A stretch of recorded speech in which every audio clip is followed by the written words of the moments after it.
Hi guys, this is Hamilcar bringing you one more set for the night. I've got a whole set of games between STX Soul and CJ Antis that I've commentated but haven't posted yet, but they'll probably be up by the time this is. So if you haven't watched those, go and watch them. This is a pretty good set.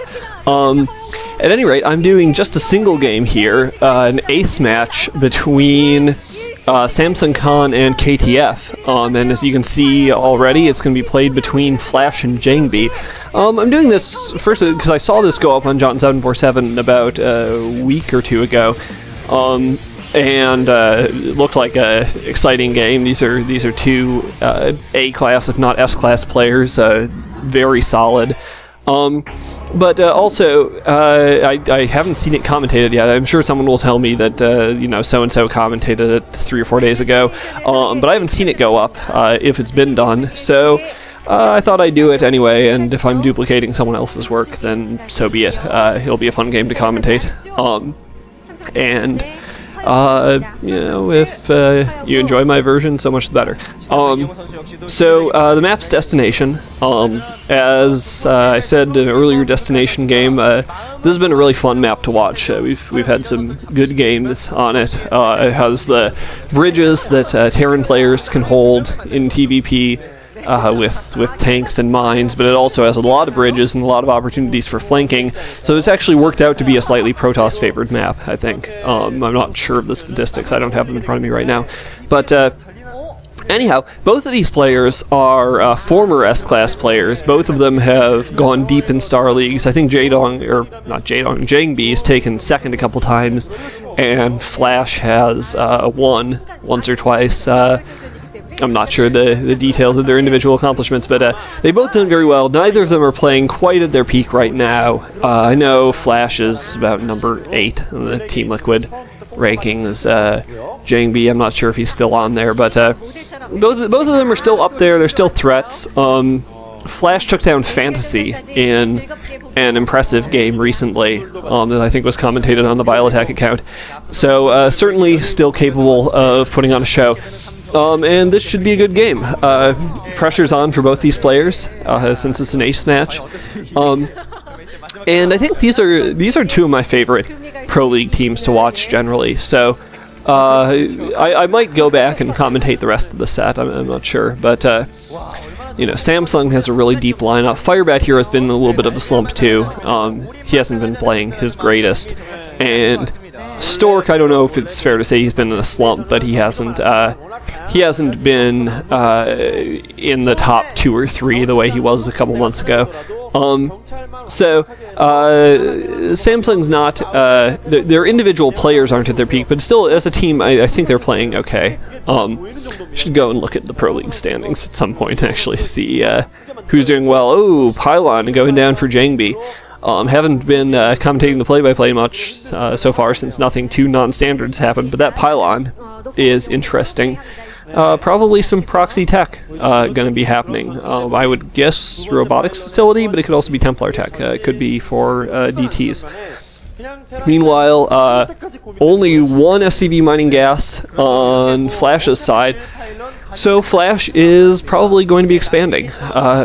I would guess going for FD build, pushing out with a tank and a couple vultures while he builds his command center behind that wall in. So we'll see. Jangbi's cheese could catch FlaSh unawares, but FlaSh has kept that SCV long enough, or alive long enough, that he should at least see that there's a pylon missing. Jangbi hasn't put down any tech there yet. The KTF mascot, I don't know, it's fallen down and can't get up or something. It's sticking a rose in the air. I have no idea what that means. Weirdness from the KTF mascot. But at any rate, yep, that command center is going down. So we're going to see an expansion from FlaSh. Jangbi may expand himself. But still not doing anything with that pylon. Maybe he just had the probe out there in the field, looking around for proxies from FlaSh or something, and decided to put the pylon down, just because he needed the supply. And it's really not in that proxy of a location, it's more just hidden. So, since he's denied the scout now, it would make just as much sense for him to put down a second in his base. He is going to be expanding, so he'll be able to at least keep even with FlaSh economically. Now he's going to press up on the front door. Got a probe hidden back there. I don't know if that's intended to be hidden or if that's just where it wound up. Tank is out, though, so FlaSh is going to be able to hold his door. Pulling a couple SCVs to repair that supply depot, but this pressure isn't going to go anywhere. Fairly standard thus far. So not too much to say. Again, I've said this before, but you know, let me know what you want to see. If you have requests, particular games that you want me to do. I know the sort of premier commentators, Class Art and Moletrap, and well, Class Art hasn't been doing much lately, but Moletrap and Diggity and Cholera and Rise and so forth all get a ton of requests and can't always do all of them. So if there's, you know, a sort of obscure game that you really want commentated, you know, message me and I'd be happy to do it. Or if there's, if you want to see things done differently, I think on some of these last videos there may be a little bit of an audio effect in the background, some clicking from this new mic I got. The laptop that I've been using to record games in the past failed catastrophically about 4 or 5 months ago, and that was part of what kept me from getting back into commentating for a while, because I didn't have a computer to do it on.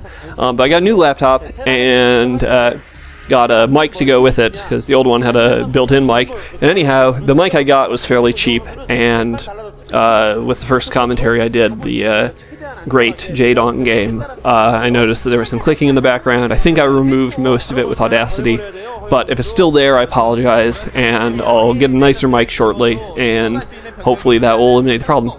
Okay, Jangbi's going to double expand, I think. Going to put down that Nexus there at the 7 o'clock or so. Interesting thing about Destination is there's a very long map.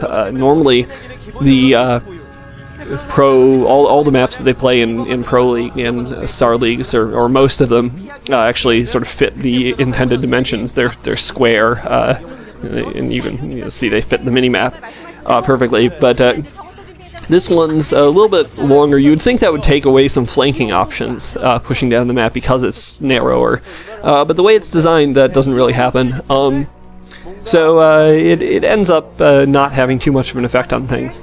But anyhow, we'll see turrets going down for FlaSh. So I don't think he's scouted Jangbi to know what tech he's going.